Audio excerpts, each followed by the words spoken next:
Olha o que é que Paulo fala sobre o anticristo na segunda carta aos Tessalonicenses, capítulo 2, de 3 a 10. Eu projetei na tela aí, mas você pode ler na sua Bíblia se você quiser. Os Tessalonicenses estavam dizendo: Cristo vai voltar, Cristo vai voltar. E Paulo respondeu dizendo: ninguém de modo nenhum vos engane, porque isso, a vinda de Cristo, não acontecerá sem que primeiro venha a apostasia e seja revelado o homem da iniquidade, o filho da perdição. Ele está falando do abominável e da desolação, o qual se opõe e se levanta contra tudo que se chama Deus ou é objeto de culto, a ponto de assentar-se no santuário de Deus, ostentando-se como se fosse o próprio Deus. Paulo disse: ninguém engane vocês, porque Cristo não voltará sem que antes venha a apostasia. A apostasia é o afastar-se completamente de Deus. Que seja revelado o homem da iniquidade, aquele homem que vai promover a iniquidade. O filho da perdição, que é um título que é usado para Judas. Jesus usa para Judas, dizendo ele é o filho da perdição. Alguns inclusive acham que vai ser Judas ressurreto, né? O filho o anticristo, né? Mas só por conta da semelhança dos títulos, né? Mas não justifica. E diz que ele vai se levantar contra Deus e vai... tudo que se chama de Deus vai se assentar no santuário de Deus, ou seja, vai ocupar a igreja de Deus como se fosse o próprio Messias. Lembra que a palavra anticristo significa não somente contra Cristo, mas no lugar de Cristo. Ele vai tentar se passar como sendo o Messias, o enviado de Deus. E aí, Paulo continua: será revelado o iníquo, a quem o Senhor Jesus matará com o sopro de sua boca e o destruirá pela manifestação da sua vinda. Bate com as palavras de Jesus, não é? Que diz que no final da grande tribulação Cristo vem. E Paulo está dizendo aqui que esse iníquo vai se manifestar, mas Cristo vai destruí-lo pelo sopro da sua boca. Veja a ironia aqui. Esse anticristo vai se apresentar como o rei do mundo, dominador das nações, todo-poderoso. Cristo vem e faz...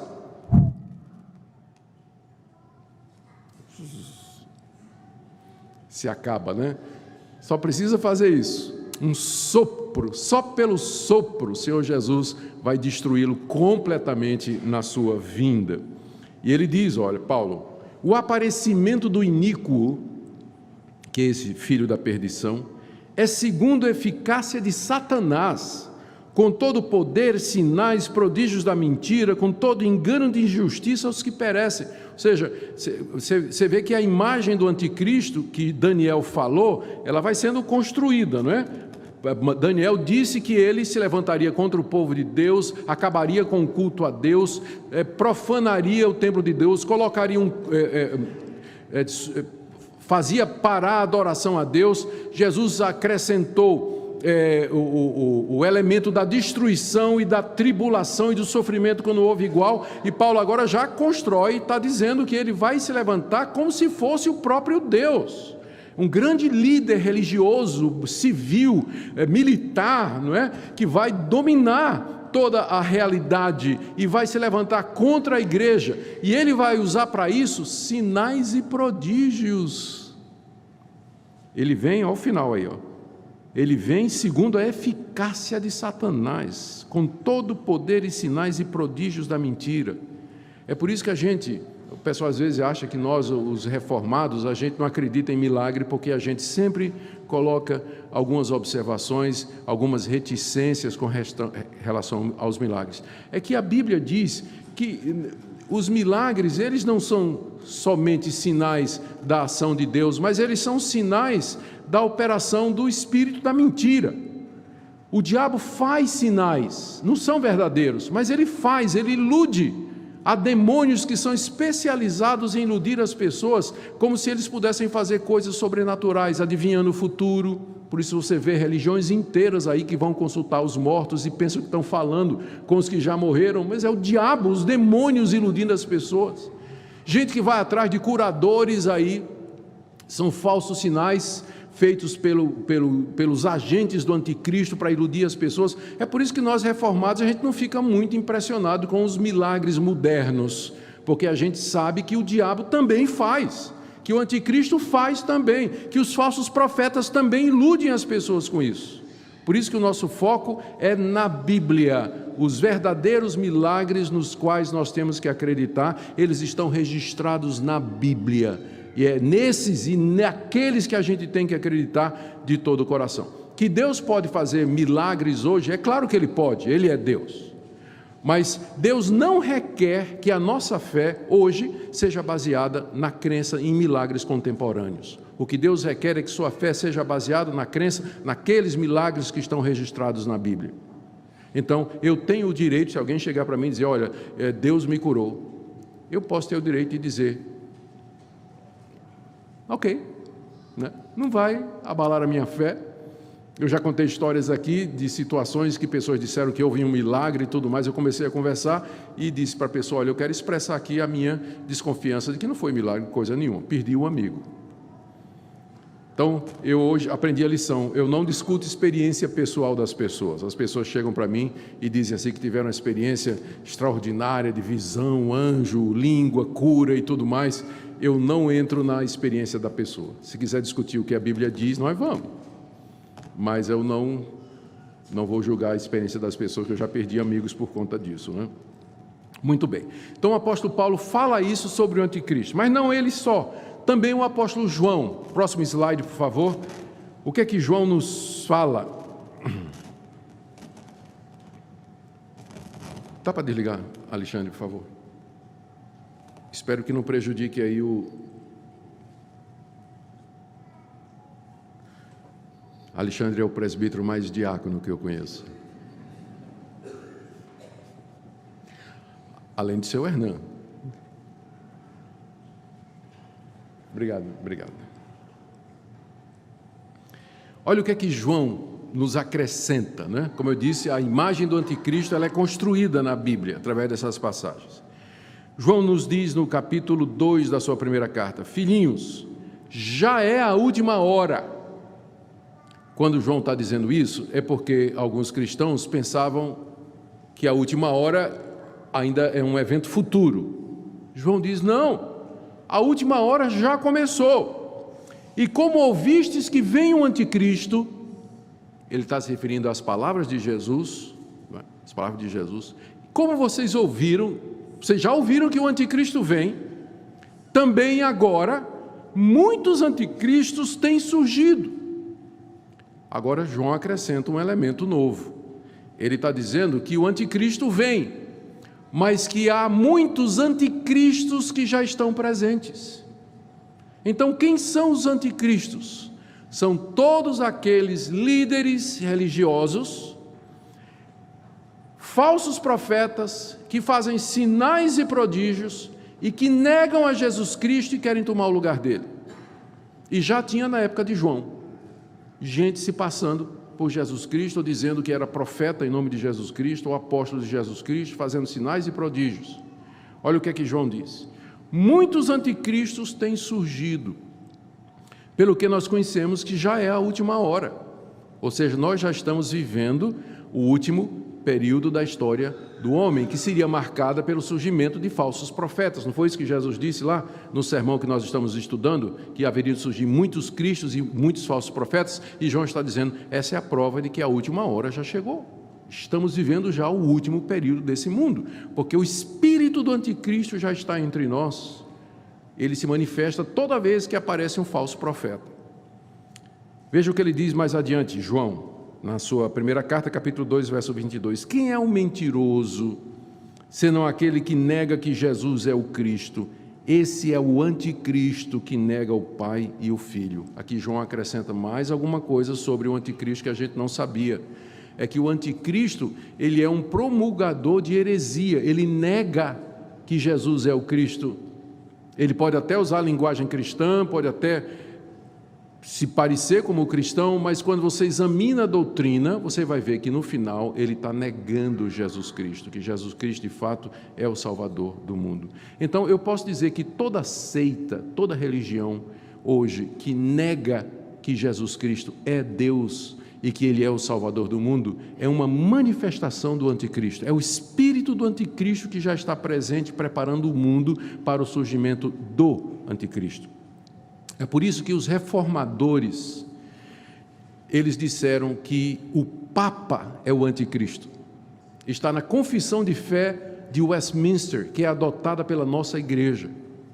Lá está dizendo que o anticristo é o Papa. Eu entendi que os que compuseram, eu entendo que aqueles que compuseram a confissão de fé de Westminster estavam dizendo que o Papa é uma manifestação do anticristo. Por quê? Porque o Papa se apresenta como sendo o representante de Cristo sobre a terra.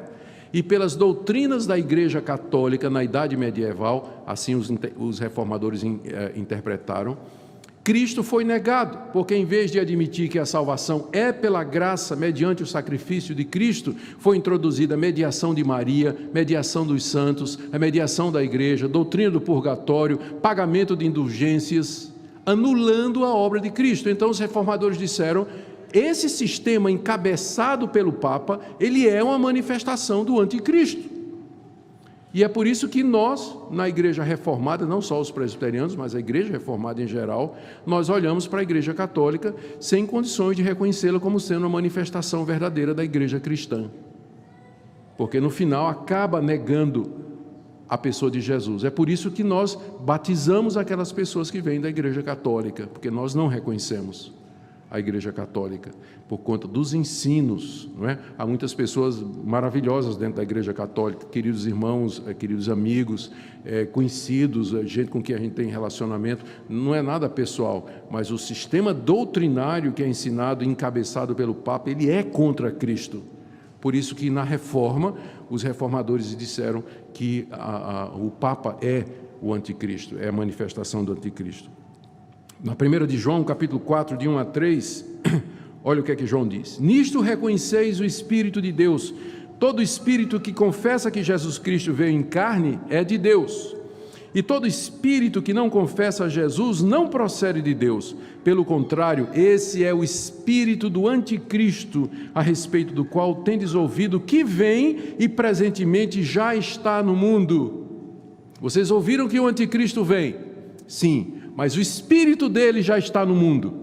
Da mesma forma que o Espírito de Deus está no mundo, habita no meio do seu povo, age no mundo, o Espírito do anticristo também está presente. Você pode ver o Espírito do anticristo como antítese do Espírito Santo.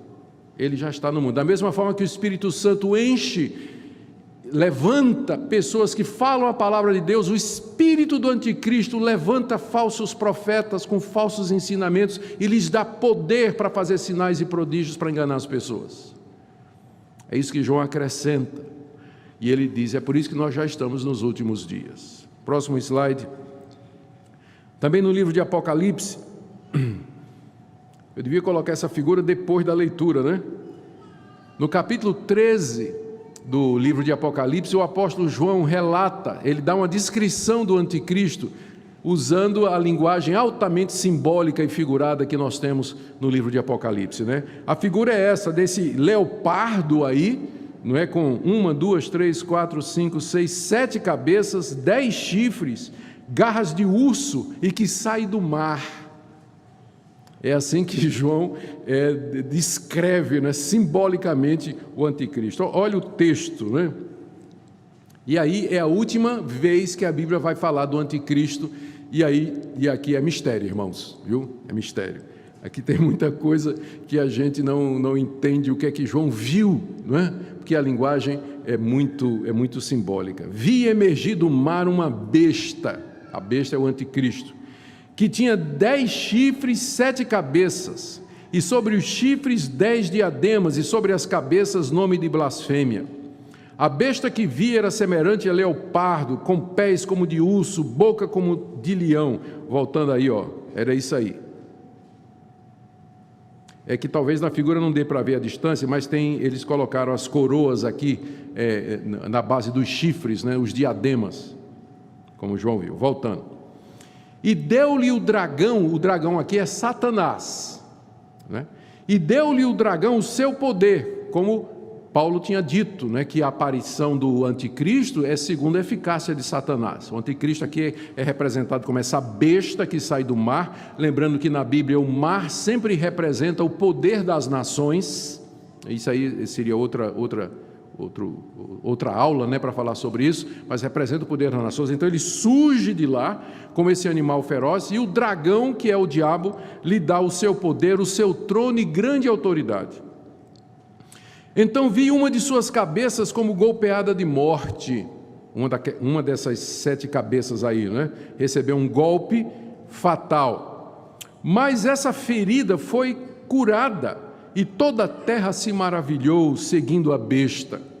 E adoraram o dragão, que deu sua autoridade à besta, e também adoraram a besta, dizendo: quem é semelhante à besta? Quem pode pelejar contra ela?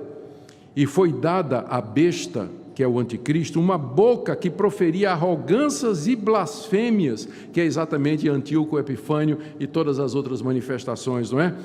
E autoridade para agir 42 meses, abriu sua boca em blasfêmias contra Deus, para difamar o nome de Deus, difamar o tabernáculo, a saber, os que habitam nos céus. Foi-lhe dado também que pelejasse contra os santos e os vencesse, como Antíoco Epifânio subjugou o povo de Deus no Antigo Testamento. E deu-se-lhe ainda autoridade sobre cada tribo, povo, língua e nação, e adorá-la-ão todos os que habitam sobre a terra, aqueles cujos nomes não foram escritos no livro da vida do Cordeiro, que foi morto desde a fundação do mundo.